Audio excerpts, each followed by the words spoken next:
So Revanth అన్నకి ఇప్పుడు భయం పుట్టుకున్నది. జగిత్యాలో కాంగ్రెస్ ఖతమైపోయేటట్టున్నది.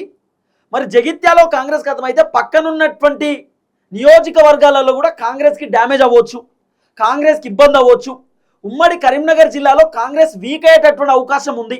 ఇప్పుడు ఇంకో బాధ ఏంటంటే జీవన్ రెడ్డితో పాటు ఒరిజినల్ కాంగ్రెస్ పార్టీ లీడర్లు, సీనియర్ లీడర్లు సుమారు 15 మంది కాంగ్రెస్కి రాజీనామా చేసి బీఆర్ఎస్ పార్టీలోకి చేరడానికి సిద్ధమవుతున్నారు.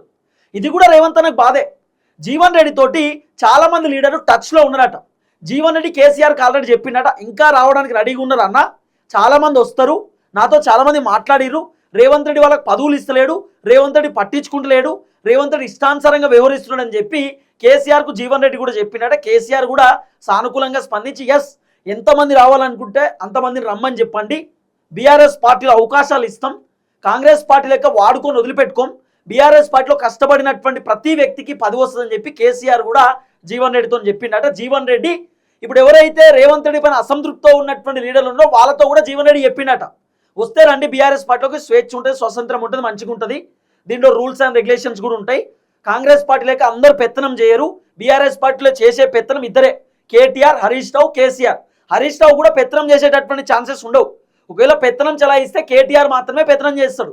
కాబట్టి కేటీఆర్ చెప్పినట్టే వినాలి. కాంగ్రెస్లో మాత్రం ఎవ్వరు చెప్తారు, మంత్రులే ముఖ్యమంత్రి కాంగ్రెస్లో, ఎమ్మెల్యేలే ముఖ్యమంత్రి కాంగ్రెస్లో, ఎవరు కాదు సీఎం అనేటటువంటి ఒక ఒపీనియన్లో కాంగ్రెస్ పార్టీలో ఉన్నటువంటి ఎమ్మెల్యేలు, ఎంపీలు, మంత్రులు, ఎమ్మెల్సీలు ఉంటారు.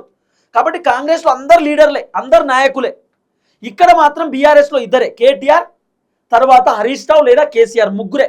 వీళ్ళు ముగ్గురే అన్ని డిసైడ్ చేస్తారు, కేసీఆర్ అన్ని నిర్ణయిస్తాడు, ఎవరికి టికెట్ ఇవ్వాలి, ఎవరికి పదవి ఇవ్వాలి ఏందనేది మొత్తం కేసీఆర్ ఫైనల్. రేవంత్ రెడ్డి లెక్క కాదు, రేవంత్ రెడ్డి అంటే ఢిల్లీకి పోవాలి, ఇక్కడ ఢిల్లీ పోవాల్సిన అవసరం లేదు, ఏమన్నా మాట్లాడుకోవాలంటే కేసీఆర్తో మాట్లాడుకోవచ్చు అని జీవన్ రెడ్డి కాంగ్రెస్ పార్టీకి సంబంధించిన కొంతమంది అసంతృప్తితో ఉన్నటువంటి లీడర్లకు చెప్పిండట. సో దాదాపు 15 మంది ఇప్పుడు బీఆర్ఎస్ పార్టీలోకి చేరడానికి కాంగ్రెస్ పార్టీ లీడర్లు రెడీగా ఉన్నారు. ఇదొక చర్చ.